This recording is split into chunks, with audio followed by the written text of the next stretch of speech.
Good morning, good afternoon, good evening. I'm sure many will remember Nelson Chamisa. He is the man who conned millions of Zimbabweans to participate in the flawed 2023 elections on the basis of an idiotic lie that he had plugged all the vote-rigging loopholes. He was going to win big. He was preparing to form the cabinet. It was God's plan. Only for Zanu PF to blatantly rig those elections and for him to acknowledge that the elections were rigged. SADC and the AU election observers, they too condemned Zimbabwe's 2023 elections as flawed and illegal. And yet, he had conned millions to participate. And because millions of Zimbabweans had participated in those flawed elections, SADC and the AU could not go the extra mile and deny Zanu PF legitimacy. Well, the conman collected his 30 pieces of silver reward for giving Zanu PF political legitimacy, abandoned his party, claiming that it had been infiltrated by Zanu PF, and went on a sabbatical, political sabbatical. Well, guess what? He is back. He's on the campaign trail. He's promising to form a new political party next year. Could be in a matter of weeks in January. It could be in June. It could be end of the year. You never know. It's part of his political ambiguity. But let me tell you now, when history comes to be written, Chamisa will go down as one of the nation's most infamous political conmen and liar. Talking of history, in this video clip, is talking about the country being full of dealers and not leaders. Let's listen to what he has to say.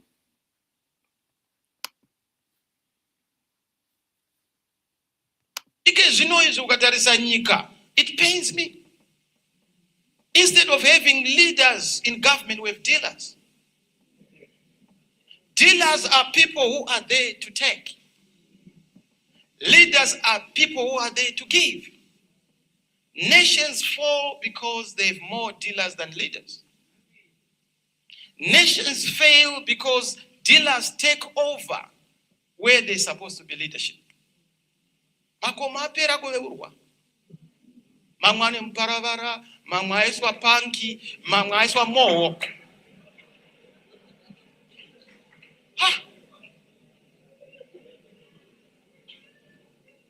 Kondiani unogera makomo ekwedu? Wabvumidzwa nani? Vamwe ndikukanya urangana. Vamwe oti aiwa matsotsa agerani. Ko ari kutigera ndiani? Uvanlo. But it's because we have dealers instead of leaders. And what we need to pray to God for is leaders. Because leaders give, dealers take.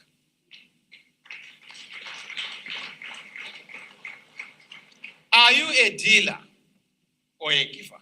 Of course, if you're in business, I understand.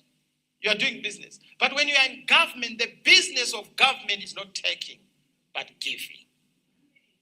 Therefore, our legacy is a legacy of giving. That is my speech today.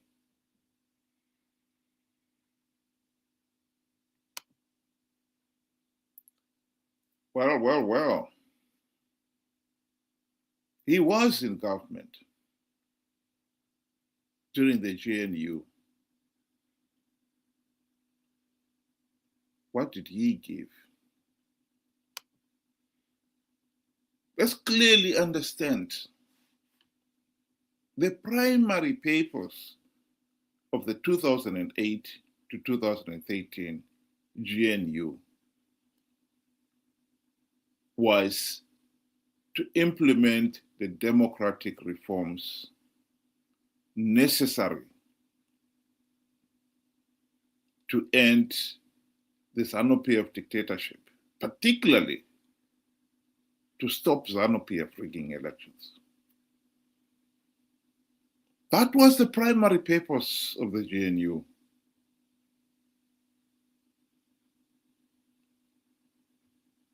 Zanu PF has continued to rig elections. It rigged 2023 elections precisely because no meaningful reforms were implemented. That is a historic fact. So what happened? Well, Mugabe bribed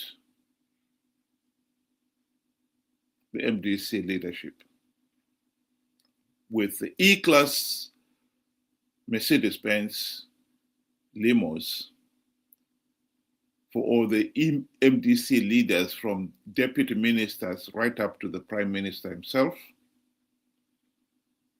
and for the other MPs and senators, they were given $40,000 US to buy cars. And then there was generous salaries and allowances all round. And for Save himself, he got a US $4 million mansion in Highlands, etc., etc.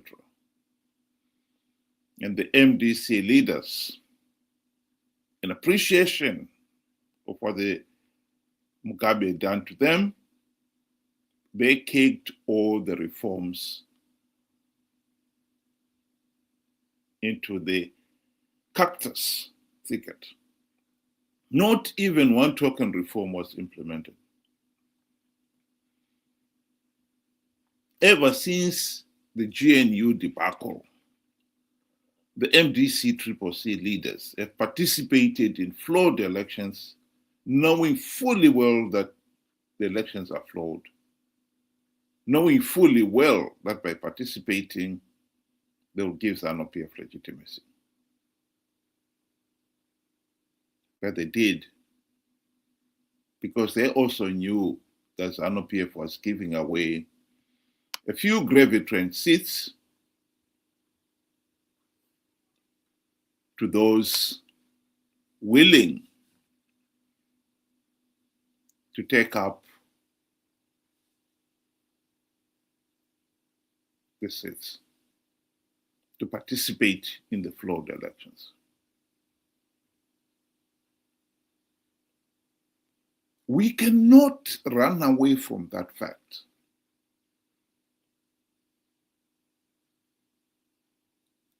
He himself conned the people of Zimbabwe to participate in 2023 elections, telling them that he had plugged the vote rigging loopholes. He has never admitted that he was lying. And now he is back. He's going to form a new party. And the primary purpose of that party will be to con the people of Zimbabwe to participate in 2028 elections, knowing fully well that no meaningful reforms have been implemented since 2023. He will tell them, the people, that he is going to win because God is in it.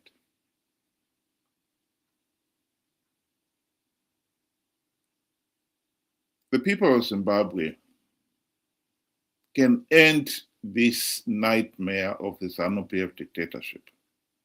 We cannot end it by stopping Zanu PF rigging the elections. That opportunity, we had it during the GNU and it was wasted. Between now and 2028, it's too late to implement any meaningful reforms.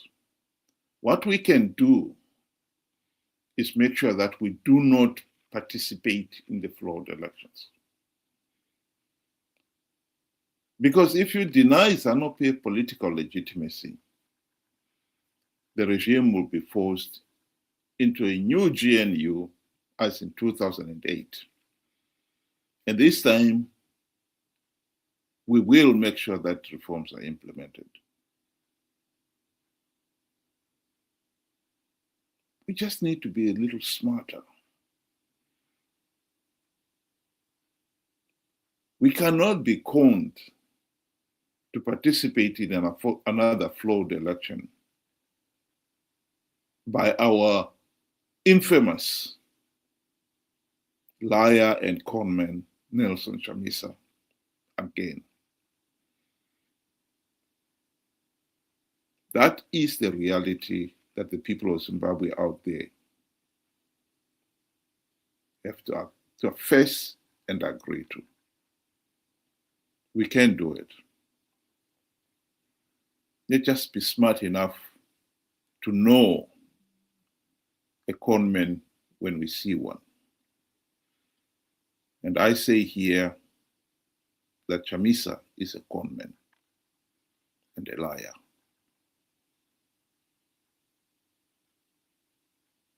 Think about it. Thank you very much. Have a good afternoon.